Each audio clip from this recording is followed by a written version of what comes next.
Back at 7:46, the explosive growth of the Blue Cut fire has fire crews struggling to keep up with those flames. The fire is moving fast. It is really aggressive. The flames are burning with such intensity that at one point, 6 firefighters defending homes west of the Cajon Pass on Tuesday found themselves trapped by the wildfire. Thankfully, they made it out safely. The Blue Cut fire isn't the only fire raging here in California. The Clayton fire near Clear Lake has burned some 4,000 acres, and up in San Luis Obispo County, the Chimney fire has been burning since Saturday, and we're not even in the hot part of the fire season yet. Question, of course, is how much more could it happen? How much worse could it get? Let's bring in Char Miller, a professor at Pomona College, an expert on wildfires. Char, thank you so much for joining us this morning. The fact of the matter is that we'll be seeing more of these types of fires, because when we say fire season, now it seems to be a year-long problem. It is a year-long problem, or maybe 10 months. Let's give us a 2-month break. But yes, it's a year-long problem, and given the nature of this drought now in its 5th year, really closer to 6 years, the outlook is not good. And Char, we've been seeing what's been happening with this particular fire, the Blue Cut fire specifically, where you have the San Bernardino fire chief saying he's never really seen anything like this before. Right. Why is this particular fire so aggressive, and what does it say about this fire? Well, this fire is unusual in its setting also. It's in the Cajon Pass, which is a wind tunnel. So as much as we think we know where the winds are going, they can baffle around in that landscape and really make that fire erratic, which is what the fire chief was talking about.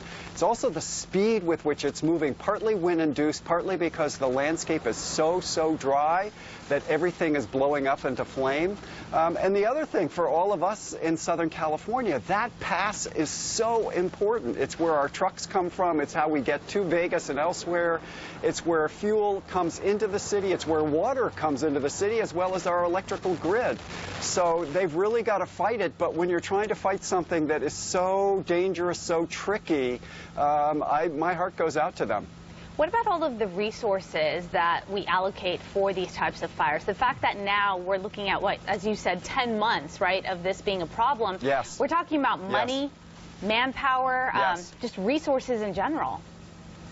Yeah, no, that's a great question, and it's one that we have yet to figure out. So if the fire season is lengthening, our budget cycles aren't lengthening, or they haven't yet. So how Sacramento and Washington helps to pay for these fires is problematic. And then ask yourselves about the men and women who are on the front lines. How long and how many fires can they go to with minimal rest to get engaged again? These are tough things to deal with. And as you know, it's in the 100 degrees out there. They're wearing all of that protective gear. They must be cooking while they're trying to...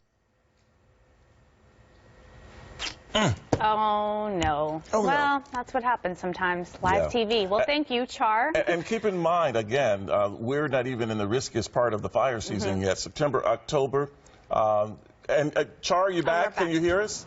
I'm here. There you are. Because I wanted to ask you something about us, you know, Roxy mentioned it earlier, not being in the riskiest part of the fire season yet. What in the world can we expect in September and October when those Santa Anas start blowing?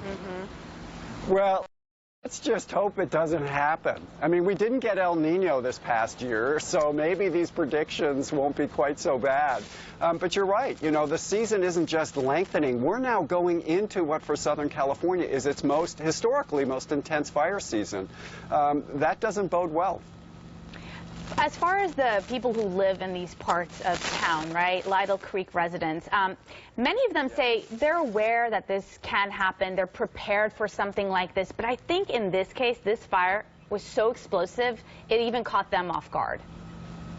I think it probably did, and I'm so pleased that so many people evacuated, but yesterday's reports that only about 50% of the people have moved is a little astonishing. I understand why people love living up in those canyons and foothills, but there is a risk, a huge risk as it turns out, and a risk that's lengthening and deepening in some ways.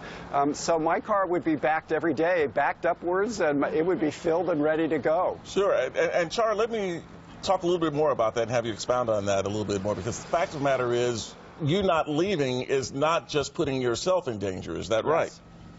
No, that's exactly right, and that's one of the sort of moral components to this that we often forget about.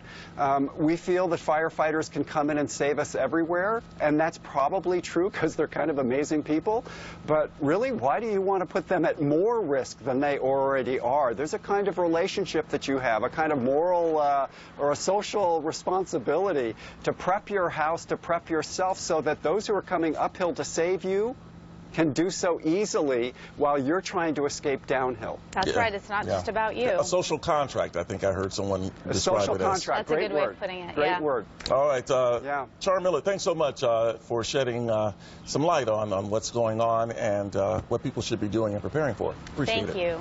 Thank you.